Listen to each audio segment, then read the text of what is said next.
ईद क़यामतुल मसीह, और हम खुदा का शुक्र अदा करते हैं कि खुदा उन सारी इबादत में हमारे साथ साथ रहा। उसकी मुहाफ़ज़त और उसकी निगरानी के लिए हम यकीन अपने खुदा का शुक्र अदा करते हैं।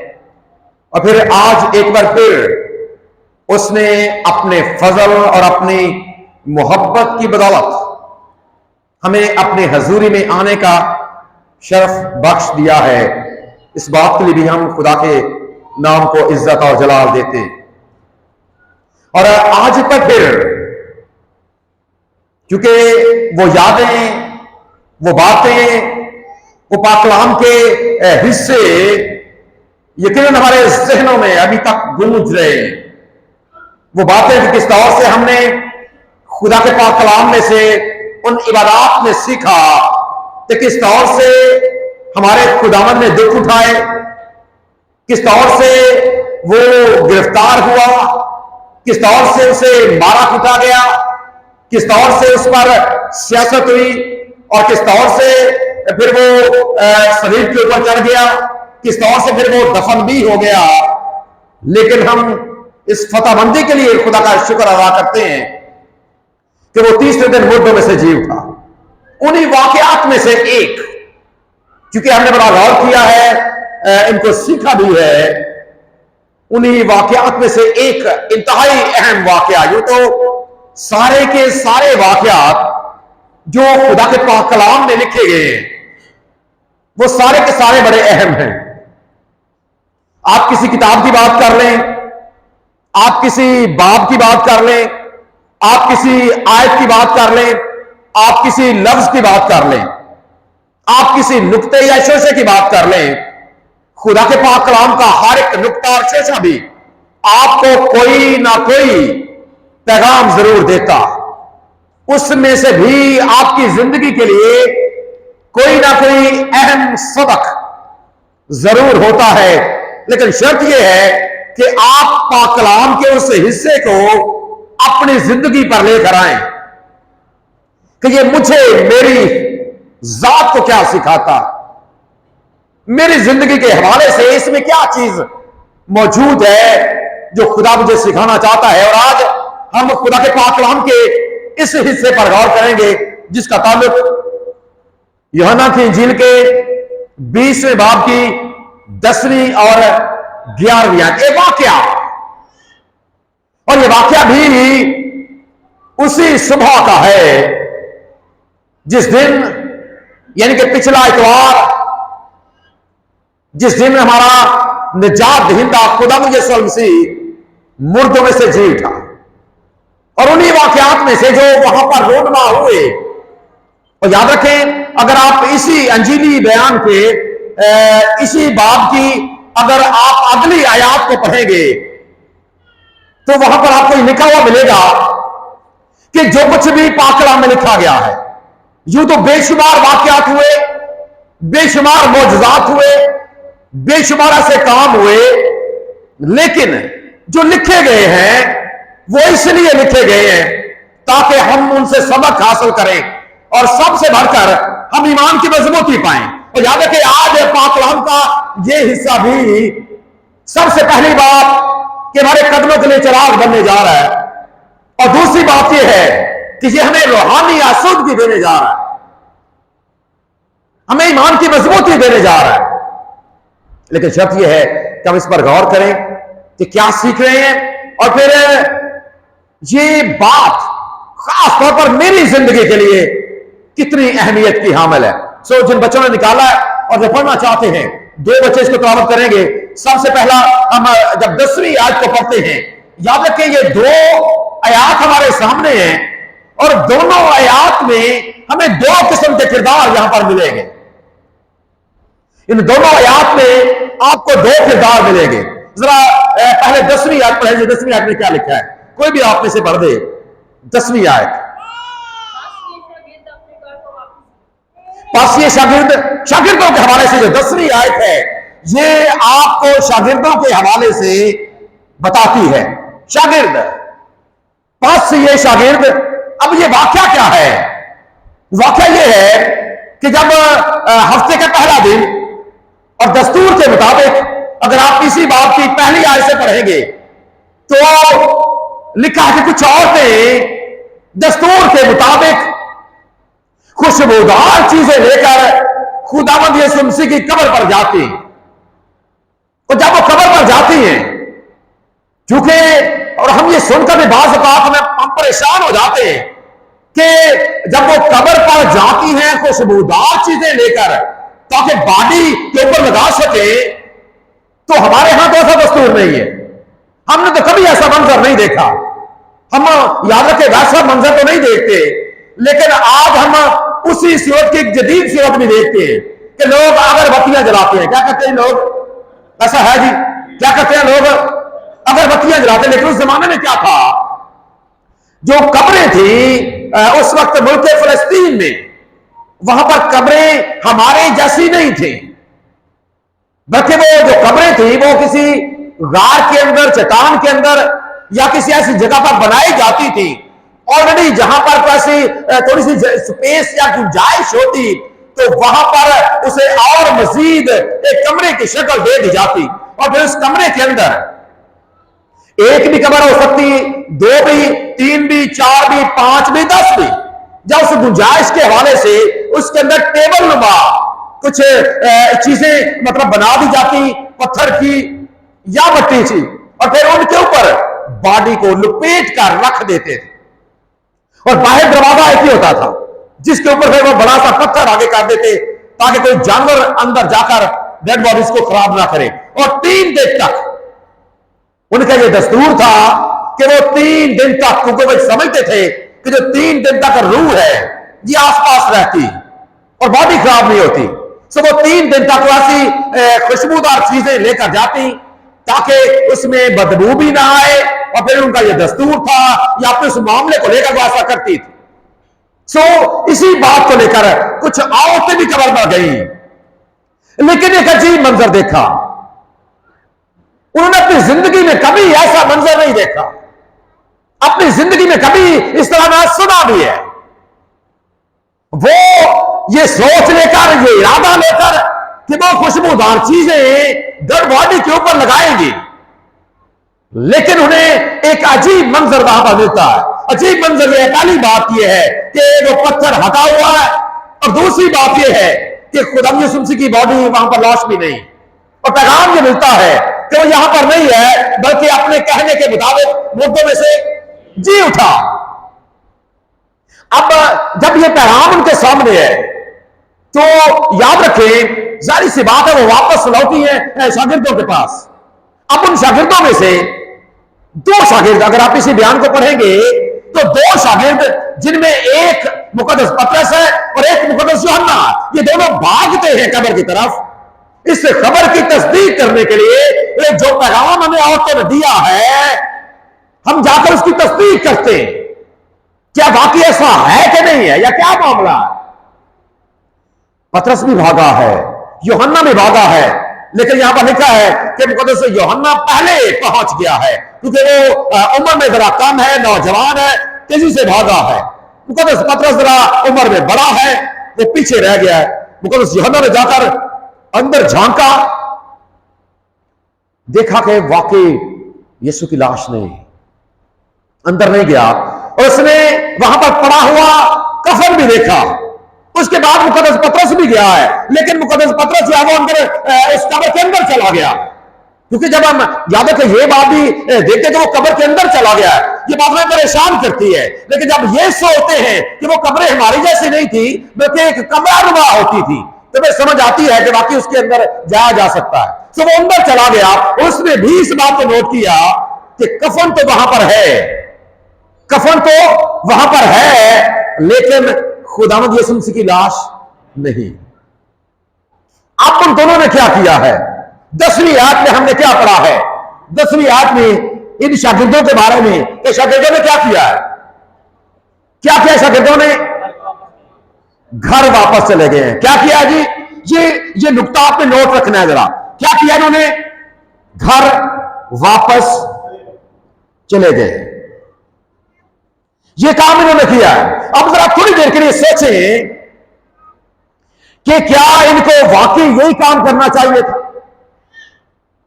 शागिर्द होने के नाते से, रसूल होने के नाते से, खुदावंद यीशु मसीह के साथ इतना अरसा अपनी जिंदगी गुजारने के नाते से, इजाज़त मिलने के नाते से, उससे तालीम पाने के नाते से, या उस सारे ताल्लुक को लेकर क्या इन्हें यही काम करना चाहिए था कि वो देखते कि यीशु मसीह की बॉडी वहां पर नहीं है, लाश वहां पर नहीं है, घर चले गए। क्या उन्हें यही काम करना चाहिए? और रसूल का मतलब यह होता है कि जिसके जिम्मे को काम लगाया जाए और वो उस काम को दूसरों तक पहुंचाए। अगर आप लुग़वी तौर पर लफ्ज रसूल का मुताला करेंगे तो इसका मतलब यह है कि जिसके जिम्मे कोई पैगाम लगाया जाता है और उसकी ड्यूटी यह होती है कि वो अपने उस पैगाम को लेकर दूसरे जो खुदा की जानिब से मिले वो दूसरों तक लेकर जाए और उन्हें ये बताए। अब इनके सामने ये बात होनी चाहिए थी कि चूंकि हमारे खुदावंद ने अपनी जिंदगी में इस बात का दावा किया था कि मैं तीसरे दिन मुर्दों में से जी उठूंगा, इनके जहन में ये बात होनी चाहिए थी। और फिर इस बात को चाहिए ये था कि ये लोगों को बताते जाकर ये खुशखबरी देते, ये गुड न्यूज देते कि हमारा खुदावंद अपने कहने के मुताबिक मुर्दों में से जी उठ चुका। उसने अपने दावे को सच्चा साबित किया, लेकिन उन्होंने क्या किया है? घर वापस लौट गए। अब क्या सोच कर गए हैं ये पता नहीं है, उनके जहन में क्या चल रहा था ये पता नहीं है। बाइबल खामोश है, लेकिन वापस चले गए हैं। अब जो अहम बात है, जब आप 11वीं आयत को पढ़ते हैं, यहां पर भी आप 11वीं आयत में क्या लिखा है? लेकिन मरियम बाहर कब्र के पास खड़ी रोती रही। एक तो शागिर्द है और दूसरी है यहां पर, और ये मरियम, ये अगर आप इसी बात की पहली आयत को पढ़ेंगे तो वहां पर आपको लिखा हुआ मिलेगा कि ये मरियम कौन सी है? मरियम मगदलीनी, मरियम मगदलीनी। और मगदलीनी इसके शहर की वजह से कहा जाता है। और आपको ये पता है कि नए अहदनामे में आपको बहुत और जमाने में ये बड़ा मकबूल नाम था, बड़ा मकबूल नाम था। लोग बड़ा ज्यादा ये नाम अपनी बेटियों को रखते थे, मरियम। और आपको कम से कम 7 या 8 नए अहदनामे में आपको जो मरियम नाम की खातून है वो मज़कूर नजर आती, उनके बारे में आपको बाइबल बताती हुई नजर आती है। और उन्हीं में से एक मरियम मगदलीनी है। उसे पहचान देने के लिए, नाम उसका मरियम है, लेकिन उसे पहचान देने के लिए उसके नाम के साथ मगदलीनी, चूंकि जो उसका शहर है या उसका कस्बा है या उसका गांव है या जो उसका इलाका है, उसका नाम था मगदला। इसकी वजह से या मगदलीनी भी इसे कहते हैं, उसकी बदौलत से मगदलीनी, जिस तरह आज हम चूंकि पाकिस्तानी हैं और पाकिस्तानी होने के पाकिस्तान की चूंकि हम शहरी हैं, नाम हमारा है, लेकिन जब आप कहीं पर जाते हैं तो हमारी ये पहचान भी है, नाम तो हमारा कोई है लेकिन उसके साथ पाकिस्तानी लगता है, ताकि ये पता चले कि ये पाकिस्तान का रहने वाला है। बाज़ औक़ात शहर की वजह से भी आपको ये नाम दिया जाता है कि भाई ये अलीपुर चट्टा के रहने वाले, ये अलीपुरिया है। कौन है ये? आप कहीं पर जाते हैं तो आप ये बताते हैं ना, तो अब तक जी ये अलीपुरिया है, ये नहीं कि ये अलीपुर का रहने वाला है। इसी तरह जिस तरह गुजरात के रहने वाले को गुजराती भी कहा जाता है। इसके इस होम टाउन की वजह से, घर की वजह से, शहर की वजह से, गांव की वजह से इसके नाम के साथ मगदलीनी का इजाफा कर दिया गया ताकि ये पहचान रहे कि ये कौन सी मरियम है। तो आपके जहन में भी ये बात रहनी चाहिए कि ये मरियम मगदलीनी है। और आप जब इसके बारे में पढ़ते हैं मुकद्दस लूका तबीब का इंजील उसका 8वां बाब, तो वहां पर आपको लिखा हुआ मिलता है कि इसी में से खुदावंद यीशु मसीह ने बदरूहों को निकाला था। इसकी जिंदगी में ये अहम काम हुआ और फिर उस वक्त से लेकर ये हमें हर एक जगह पर खुदावंद यीशु मसीह के साथ साथ लिखा है कि ये मालदार खातून भी कहा जाता है इसके बारे में कि मालदार खातून थी और अपने माल से भी, अपने वक्त से और अपने माल से ये खुदावंद की खिदमत करती थी। फिर अहम मौकों पर जब हम गिरफ्तारी की बात करते हैं, उसके बाद आप सलीबी वाक़े की बात करते हैं, मसलूब होने की बात करते हैं, जब आप उसके दफन होने की बात करते हैं, और फिर सबसे अहम बात यह है कि जब उसके मुर्दों में से जी उठने की बारी है, तो भी यह हमें हर एक जगह पर एक्टिव नजर आती। इंतहाई अहम किरदार, इंतहाई अहम किरदार है इसका नए अहदनामे में मरियम मगदलीनी का। और यहां पर लिखा है कि मरियम मगदलीनी कब्र के बाहर, शागिर्द वापस लौट गए हैं, लेकिन मरियम कब्र के बाहर खड़ी रोती रही। मरियम कब्र के बाहर खड़ी रोती रही। और अब जब ये रोती रही है तो यहां पर हमें एक फर्क सीखना है, एक इंतहाई अहम बात। अब इन दोनों चीजों के दरमियान में एक जानब शागिर्द है और एक जानब मरियम मगदलीनी है। 10वीं आयत में शागिर्दों का बयान आप पढ़ते हैं, 11वीं आयत में आप मरियम मगदलीनी का बयान करते हैं, लेकिन इन दोनों के दरमियान में आपको एक लफ्ज लिखा हुआ मिलता, एक लफ्ज यहां पर लिखा हुआ है, और लफ्ज है लेकिन। आमतौर पर हम इस लफ्ज पर गौर नहीं करते। इन दोनों आयात के दरमियान और फिर आयात से भी इन दोनों किरदारों के दरमियान, मरियम मगदलीनी और शागिर्दों के दरमियान ये लफ्ज है जो फर्क पैदा कर रहा है। अगर आप ग्रामर के एतबार से इस लफ्ज का जब आप मुताला करते हैं तो ये याद रखें, एक ऐसा लफ्ज है जो फर्क पैदा करता, ये एक ऐसा लफ्ज है जो एक से दूसरे को नुमाया करता, जो उनके किरदारों के दरमियान फर्क को वाज़ेह करता।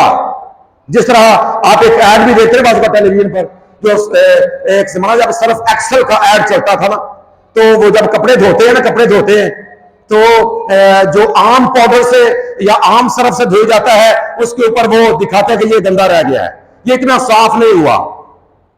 लेकिन जब वो सर्फ एक्सेल को दिखाते हैं या एरियल की बात करते हैं तो दिखाते देखिए ये किस कदर साफ है। और एक जमाने में होता था, नीचे लिखा हुआ आता था कि फर्क साफ, फर्क साफ, फर्क साफ जाहिर है। अब ये लेकिन का जो लफ्ज है याद रखें, ये फर्क को जाहिर कर रहा है। एक जन्म शागिर्द, एक जन्म मरियम मगदलीनी, ये दोनों अपने घर वापस लौट गए, लेकिन मरियम, लेकिन का लफ्ज दोनों में फर्क कर रहा है। शागिर्द है, चुनिंदा है, चुना है खुदा ने इनको, रसूल होने का टाइटल खिताब इनके पास है, लेकिन जो काम इसने किया वो ये नहीं कर पाए। फर्क यहां पर साफ जाहिर है। और फर्क ये है कि ये चले गए हैं, मरियम ने वहां पर इंतजार किया। इंतजार किया किस बात का है?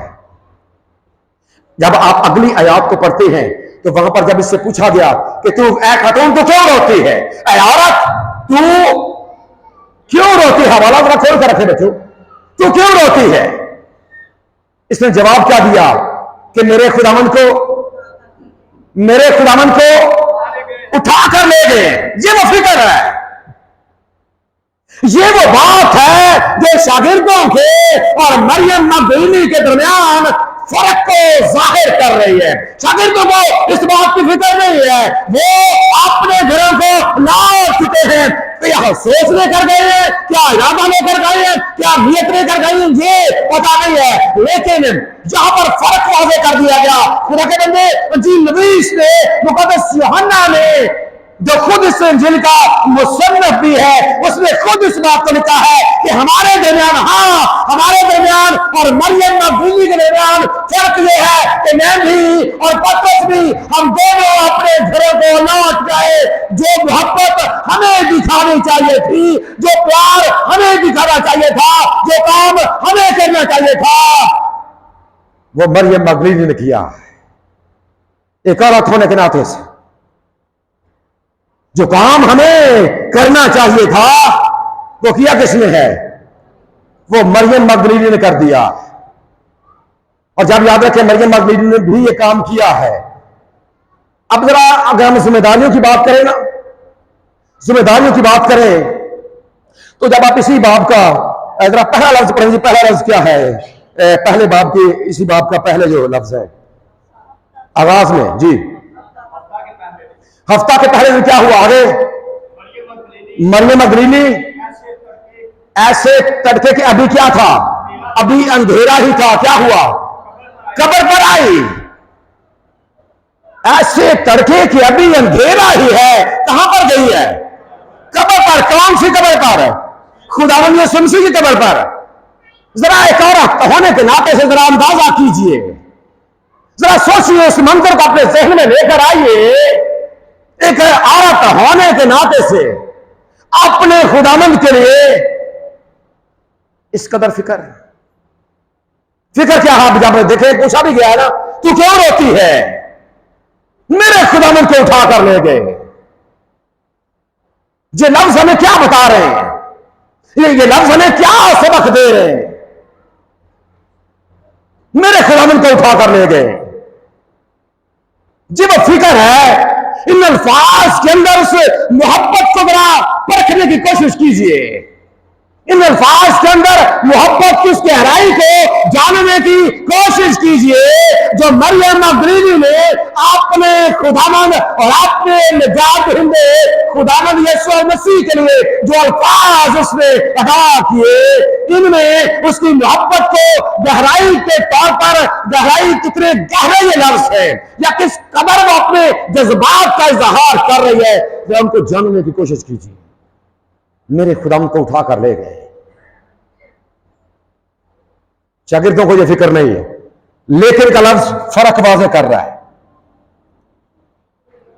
अब जब इतना कुछ उसने किया है, देखिए बात कर रहे थे कि औरत होने के नाते से बहुत सी जिम्मेदारियां घर में क्या होंगी जी, बहुत सी जिम्मेदारियां होंगी, लेकिन इसको किस बात की फिक्र है।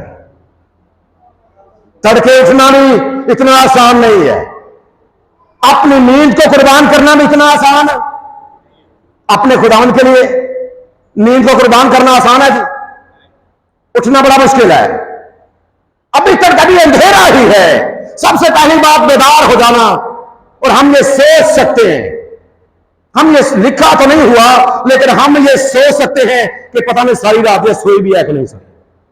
सोच सकते हैं जी कि सारी रात ये सोई भी है कि अभी तड़के, अभी अंधेरा ही है, लिखा नहीं गया, लेकिन जिस कदर याद रखें ये मोहब्बत दिखा रही है। हम ये सोच सकते हैं कि पता नहीं इसको नींद भी आई है कि नहीं, कि मैंने सुबह से उठकर, आज तो हमारे पास अलार्म है, हम अलार्म लगाकर सोते हैं, सुबह बेदार हो जाते हैं। अब उस जमाने में पता नहीं जाना कुछ ऐसा सिलसिला किसी के पास था कि नहीं था। आज सुबह जब मैं घर से निकला, सब यहां पर सफाई कर रहे थे चर्च की, और आप सब कहने लगे कि मैं अभी क्या करने लगा था। साहब आपने क्या कहा, क्योंकि रात को हम लेट आए प्रोग्राम से, आप उठे कि नहीं उठे। लेकिन मैंने अलसाब से कहा यह फख्र की बात नहीं है, मैंने कहा अलसाब अभी तक तो कभी ऐसा नहीं हुआ, अभी तक कभी ऐसा कि किसी को उठाना पड़े कि मैंने इबादत के लिए जाना है, अभी तक ऐसा नहीं हुआ। और मैं इसमें ऐसा नहीं है कि मैं खुदा ना करे कभी इस बात पर फख्र करूं, लेकिन ये खुदा का शुक्र है। वजह क्या है, ये फिक्र है ना, फिक्र जो फिक्र है आपकी, अब जरा अंदाजा करें कि इसे भी यकीनन फिक्र है। इसने अलार्म लगाया है, किसी की जिम्मेदारी निकाली है, मुझे उठा देना या ऐसा करना, या मुझे हमें इस बात का इल्म नहीं है, लेकिन ये अपने वक्त पर बेदार हो गई, वक्त पर वहां पर पहुंच गई।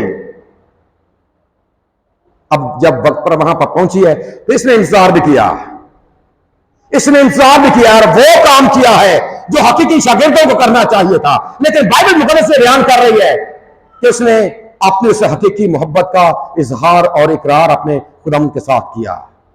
और जब उसने ऐसा किया है, उसने जब इस याद रखें इस फर्क को वाज़ेह किया है अपने दरमियान और शागिर्दों के दरमियान, जब फर्क वाज़ेह किया है तो याद रखें खुदावंद ने उसे एक ऐसा एजाज दे दिया, उसे एक ऐसा मर्तबा और ऐसा मुकाम दे दिया जो यकीनन किसी भी ईमानदार के लिए किसी बहुत बड़े एजाज और इस्तेहकाक से कम नहीं।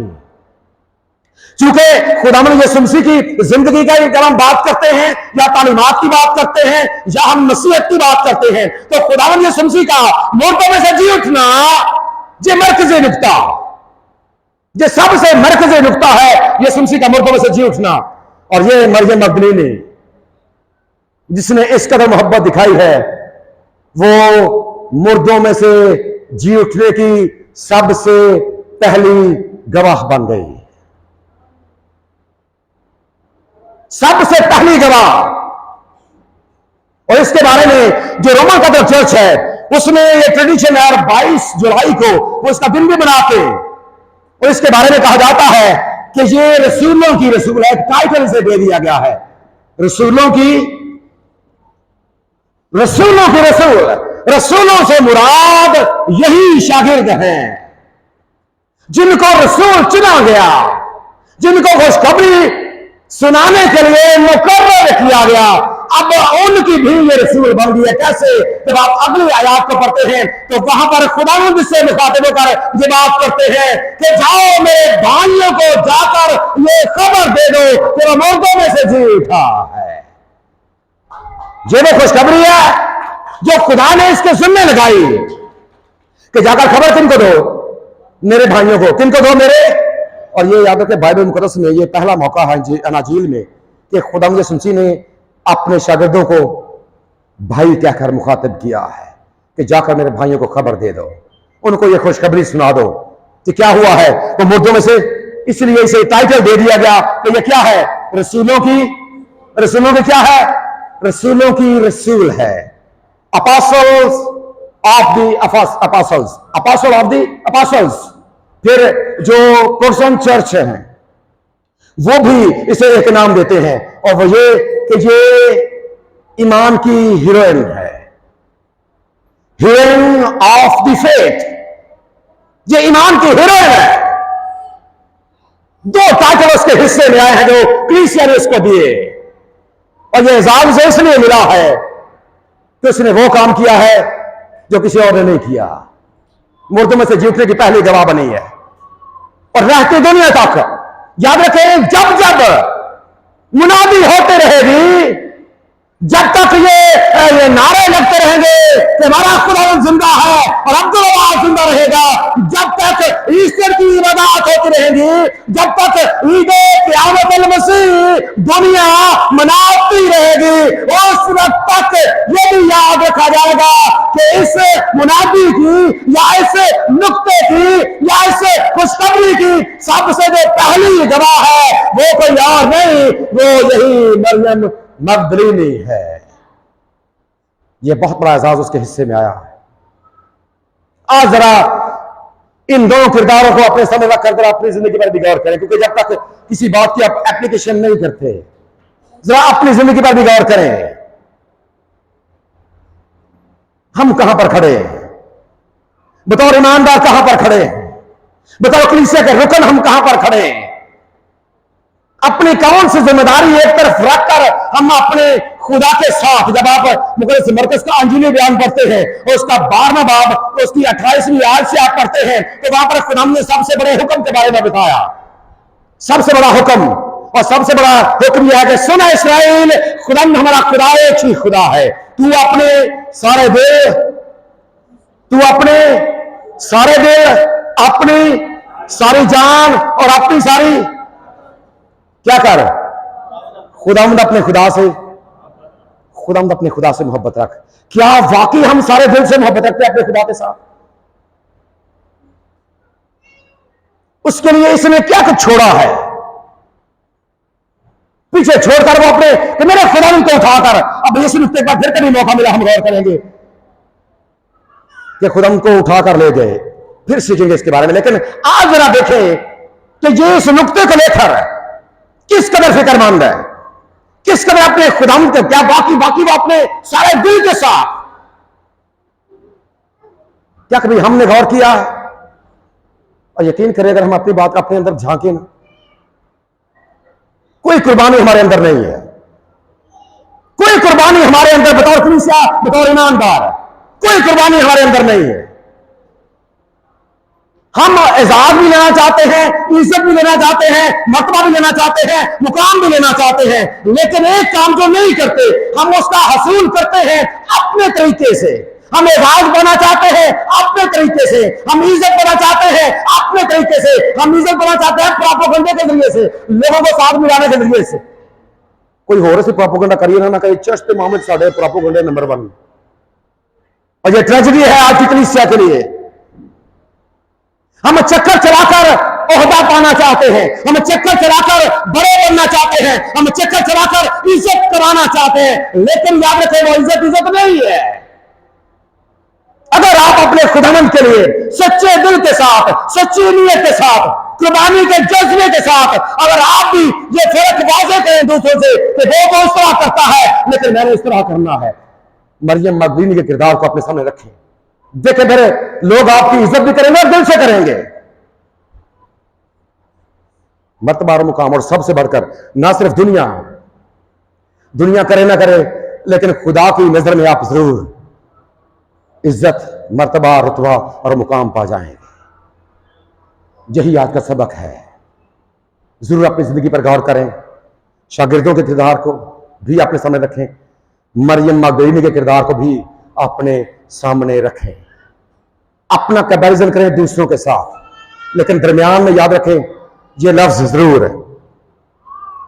फिर देखें कि फर्क है कि नहीं है, और अगर याद रखें आपके दरमियान और दूसरों के दरमियान फर्क नहीं है, अगर फर्क वाज़ेह नहीं हो रहा तो फिर इसका मतलब यह है कि आप हकीकी ईमानदार नहीं, आपके अंदर वो बात नहीं है जो होनी चाहिए बतौर ईमानदार।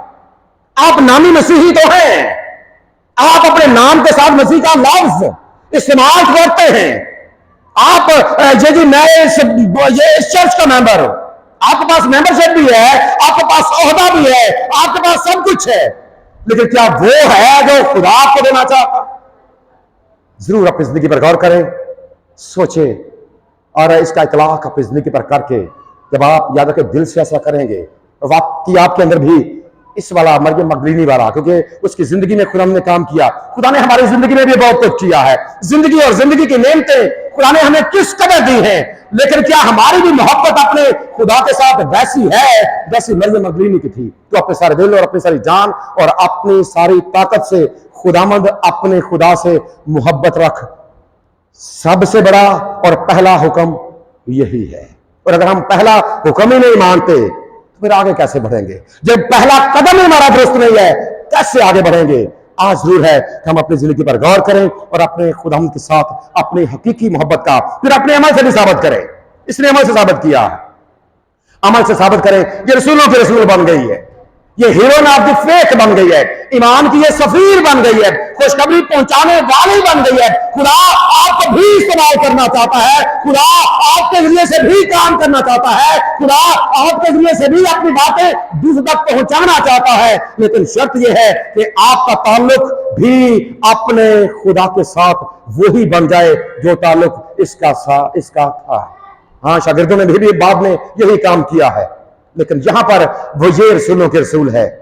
सबसे पहली बात शागिर्दों तक ये बात इसी ने पहुंचाई है। हाँ, बाद में जाकर जब शागिर्द निकले हैं, खुदा ने इनको ये दिया है हुक्म के सारी खलक के सामने जाकर अंजील की मुरादी करो, तो उन्होंने फिर यही नुक्ता लोगों के सामने भी रखा है कि खुदा की सुनसी किताब मुकद्दस के मुताबिक मुआ, दफन हुआ और तीसरे दिन मुर्दों में से जी उठा। लेकिन इन तक खबर पहुंचाने की जो सबसे बड़ी वजह वो यही मरियम मगदलीनी है, और ये एजाज किसी और के हिस्से में नहीं आया। खुदा आपको भी एजाज देना चाहता है, मर्तबा देना चाहता है, मुकाम देना चाहता है, इज्जत देना चाहता है, लेकिन शर्त यह है कि आप भी मरियम मगदलीनी के किरदार को अपने सामने रखें, अपने खुदावंद के लिए हमेशा कुर्बानी का जज्बा रखें, मोहब्बत का, अकीदत का इजहार उसके साथ करते रहें, ताकि आपके वसीले से खुदावंद के नाम को इज्जत और जलाल भी मिलता रहे। और सबसे अहम बात यह है कि आप अपने खुदा की नजर में भी बढ़ते और तरक्की करते चले जाएं। हमारा खुदा इस पैगाम के वसीले से हम सबको बरकत बख्शे। आमीन। Thank you so much.